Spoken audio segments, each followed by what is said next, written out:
North Korea could be set to sell new tactical guided missiles to Russia, in addition to its alleged supply of short-range ballistic missiles. And it seems Pyongyang's motivations extend beyond raising much-needed funds and boosting cooperation with Moscow, as it's claimed the North's using Russia's war as a test bed for its own potential use of weapons. So, with that in mind, let's take a look at comments from South Korea's Defense Minister Won-sik.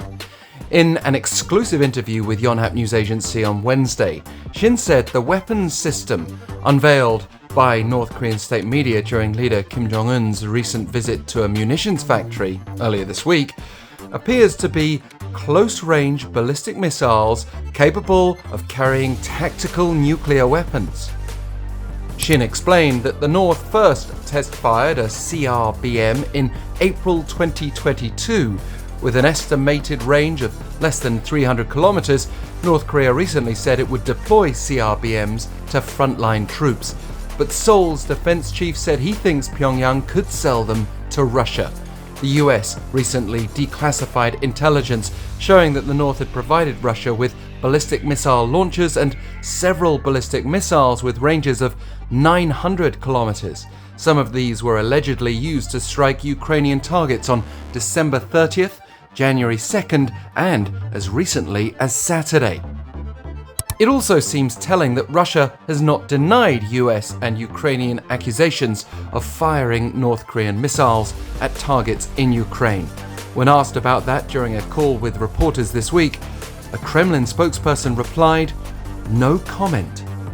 And a major concern, according to Seoul's top envoy at the United Nations Wednesday, is that Russian launches of North Korean ballistic missiles could give Pyongyang valuable technical and military insights and could encourage it to export weapons to other countries.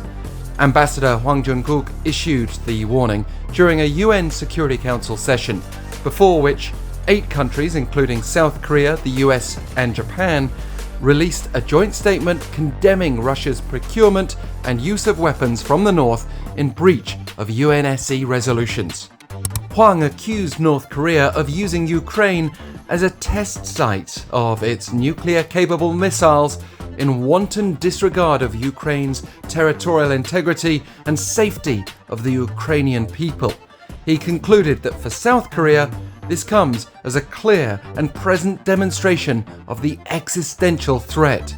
But with China and Russia blocking the UN Security Council from taking further action against North Korea, Hwang cautioned that its inaction to date has only emboldened the Pyongyang regime, and continued inaction would further embolden it.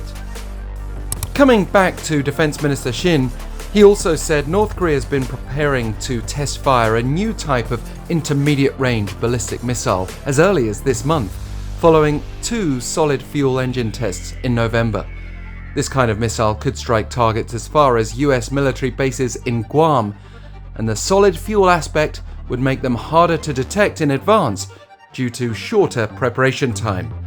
And Shin speculated that this year could witness the North both launching intercontinental ballistic missiles at normal angles to test their atmospheric re-entry technology and precision strike capability, as opposed to the lofted angles seen previously, and conducting a 7th ever nuclear test to make smaller, lighter nuclear weapons. Considering upcoming elections in South Korea and the US, the defense minister said Pyongyang may consider the optimal timing to exert influence.